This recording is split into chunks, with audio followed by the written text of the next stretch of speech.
The Making Way exhibition at the Standard Bank Art Gallery is a fusion of South African and Chinese art and film, depicting relations between the two countries. Among some highly regarded artists is also Desiree Chauke, who is a South African filmmaker who was based in China for 5 years. So if you're trying to learn something new, or you're trying to learn something you already kind of have an idea of, I think putting yourself in like a really like abstract sort of like anonymous context would really give you, will really force you to interact like differently with the information. So I thought that maybe going to China would have, I don't know, given me a better sense of how to like best approach this thing called filmmaking. Most analysis says China is out to fish in Africa. But with a BRICS theme that has an emphasis on African growth, Chinese officials say they want to change this perception.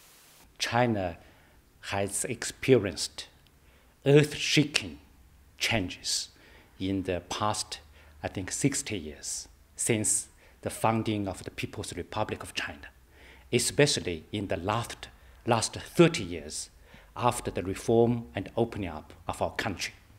In the last 10 years, China's economy has maintained an annual growth rate of 10%. Our economic volume has been growing.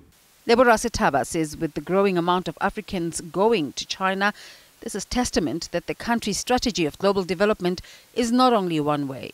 There's a lot of issues within Africa.